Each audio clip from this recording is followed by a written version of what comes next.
Respected chairs, thank you very much for the kind introduction. And again, thank you very much to the organization for the kind invitation. It's a pleasure for me to be here, and it's my pleasure to have met my respected colleague, Dr. Subhrashi Patel. And we will talk or we will try to share our opinion about the statement, is metformin overrated?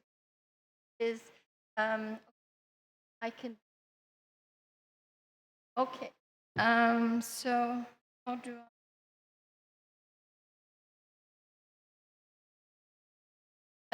okay. So the question or the statement question was rhetorical or not? We'll see.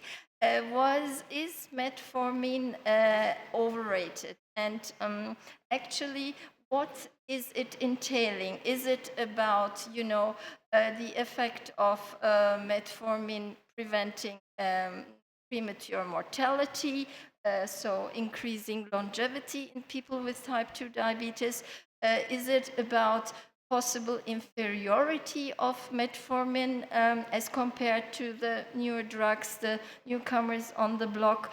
Or a lot of colleagues have been recently, not recently, for a few years actually, already started blaming metformin causing therapeutic inertia, because it is the cornerstone of diabetes therapy, evidence-based, recommended, and we will both talk also shortly about the guidelines in our countries.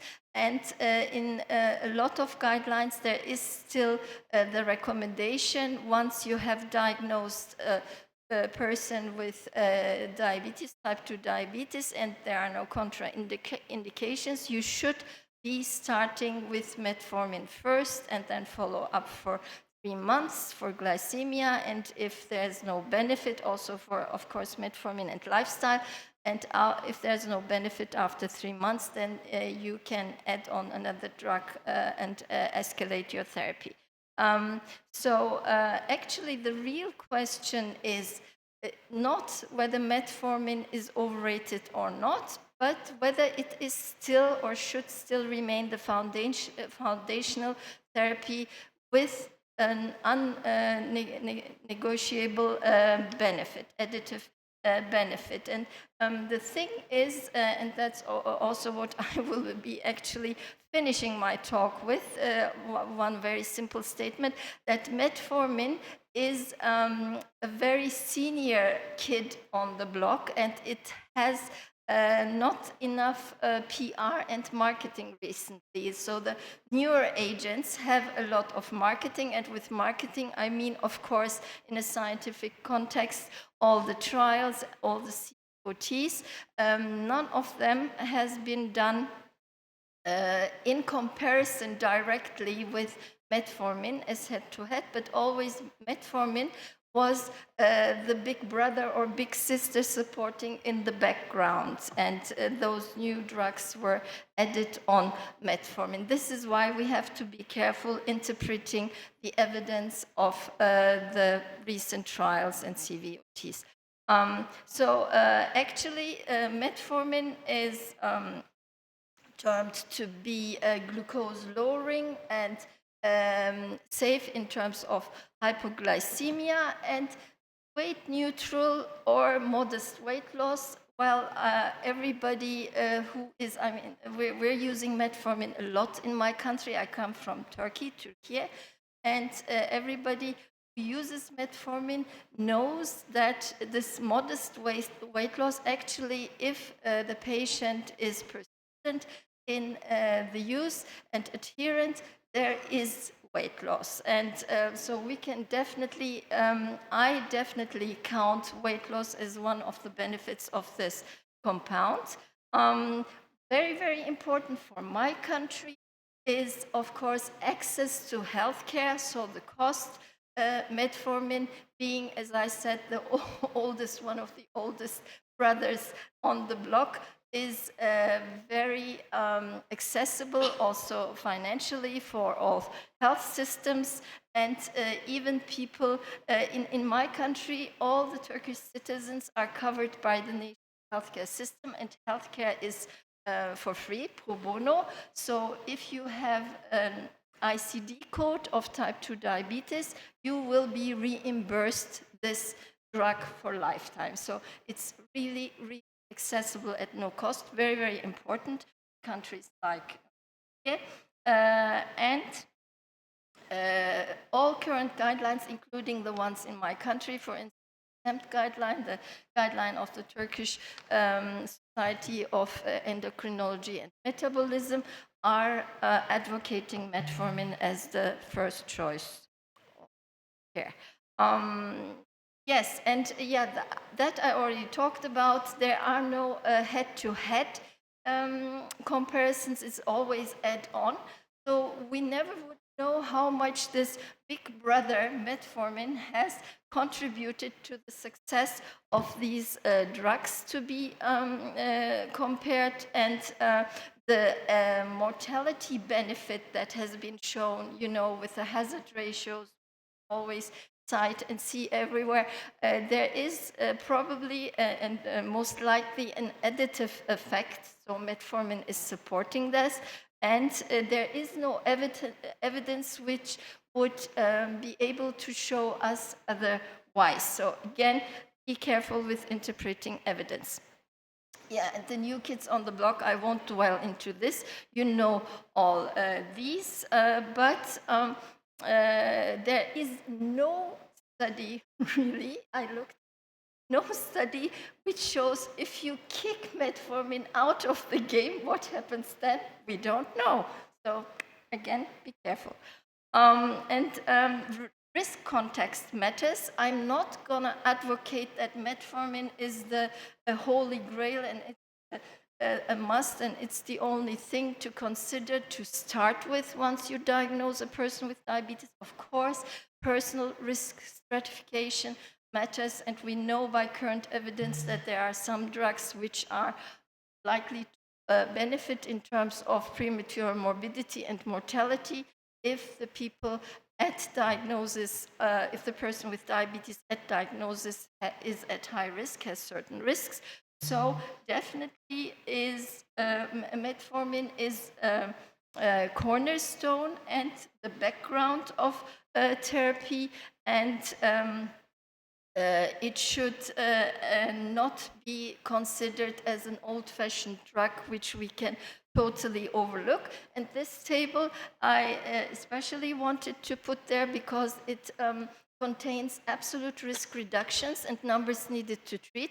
I forgot to introduce myself personally. I'm a family physician, a primary care physician, and when I talk to patients, I like to tell them about the possible benefit of a therapy that I recommend in a way that they can visualize and realize, and it's not very useful to talk about proportions, hazard ratios, relative risk reductions, but if you say to them, every 1 in 14 persons whom I give this drug will benefit from this drug in terms of so and so many life years gained. That they understand. So NNTs are very important, and here you see that in terms of NNTs, metformin is actually doing quite well in comparison to its younger newcomers on the block. So metformin first does not mean metformin only. That's what I already said to you. And all the guidelines, the consensus statement of ADA and EST, and also recommendations do actually recommend intensify treatment according to risk. That is something I already talked about. So this therapeutic inertia is something that we should not blame on typical drug like metformin.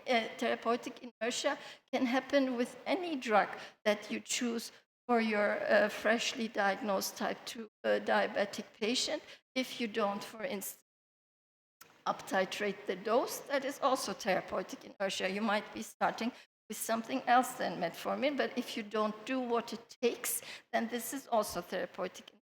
So it's nothing drug-specific, nothing personal regarding metformin.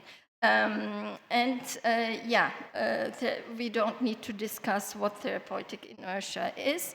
Actually, metformin in combination with the newer agents has been shown by ample evidence to be beneficial in terms of preventing premature morbidity and mortality, and also the very newcomers, which in my country, for instance, are not reimbursed by the national healthcare system. So people who want to use drugs have to pay them out of pocket. Again, problem with the access of healthcare. Even the newcomers are now being named as options for escalating the therapy for type 2 diabetes. Okay, so actually, in summary, metformin, we know by evidence, reduces mortality in type 2 diabetes, and there's no evidence that it worsens anything. And in the CVOT era, there's some unfair comparison with the newcomers because there were no head-to-head comparisons. And the real question should not be metformin but it should be metformin plus what? And metformin is not overrated. To answer the question, it's not overrated. It is just simply not having the marketing that the others have. So it's older than the marketing strategies we have nowadays.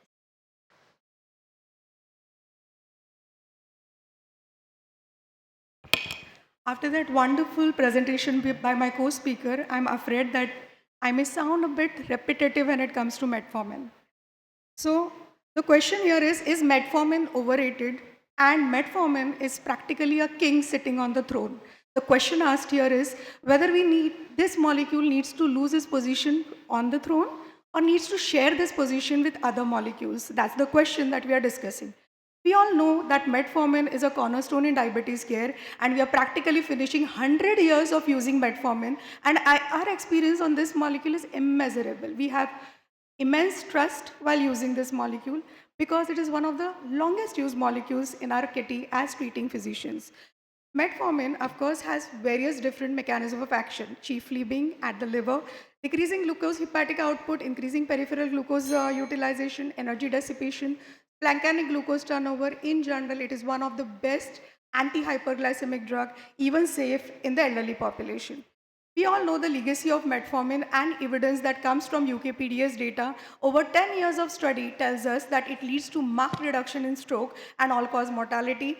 We can easily see the legacy effect in 2008 on follow-up patients, which also tells us that it leads to reduction in myocardial infarction. Every global guideline recommend metformin as one of the first line therapies and standard of care as per ADA, as per IDF, AACE, ACP guidelines. So it definitely has a place in international guidelines. Now what about us as Indians? As Indians, this is one of the very cheap, affordable molecule which is available to each and every patient and easily accessible to all. So should we shift towards organ protective classes? And what are the limitations of high-risk clinical trials? With the evolution of SGLT2 and GLP-1 RAs, FDA mandates atherosclerotic cardiovascular disease safety, and definitely these molecules have that safety. There is reduction in major cardiovascular events, and that cannot be compared with metformin. But that does challenge that traditional metformin paradigm. Does it challenge, or still metformin remains the first? We do understand that data lacks the trials which are exclusively done head on metformin. As Dr. Penal pointed out, most of the trials are done with add-on on the metformin, which are the cardiovascular safety trials. She has named a few, and I would say leader trial. So most of these trials, which are in which these molecules are used, they are used in high-risk patients. But metformin is a simple basic drug that can be used to any patient who comes with type 2 diabetes with no other comorbidities. So they are not a baseline medications to replace metformin and its position. Cardiovascular effect of metformin has a mixed data. We have supportive macro data which tells us that around 40 trials, 26% cardiovascular mortality benefit that we see, but there are certain trials in which conflicting and negative findings that it does not benefit much in the patients in view of cardiovascular safety.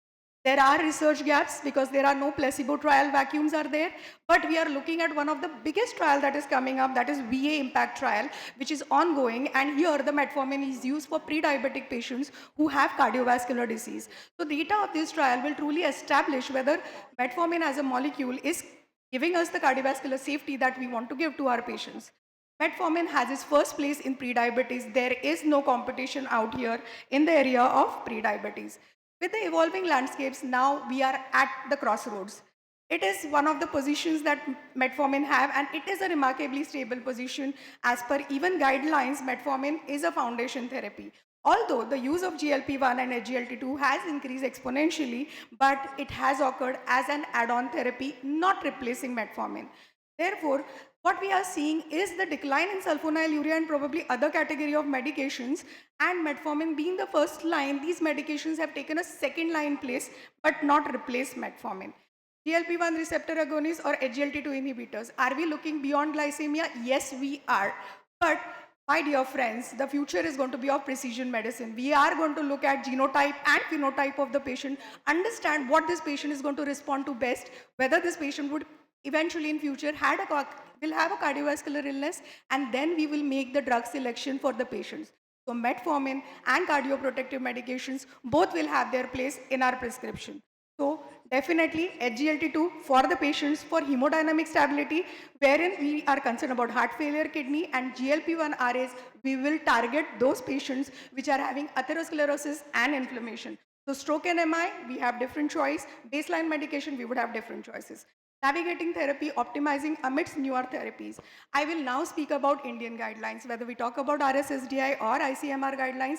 Again, lifestyle modification and metformin the first. Incretin-based therapies and SGLT2 inhibitors will always have their place as second-line medications depending upon the predisposing factors that a patient. To conclude the whole discussion, my key takeaways are not going to be very different from Dr. Penal. We are a country wherein cost does matter, and metformin is definitely one of the cost-effective anchor therapies for glycemic control. Organ protection, yes, is a new priority for all of us, but definitely these medications are an add-on to metformin. Organ first prescribing would be the future, but aggressive early combination therapy is the key. So are we displacing metformin from its position? No, we are not. But we are also evolution is something that we see with this medication. So metformin will share its throne with other newer anti-diabetic agents, but will not be replaced from its position. So metformin, my dear friends, is repositioned, not retired. Thank you so much for the patient hearing. Thank you.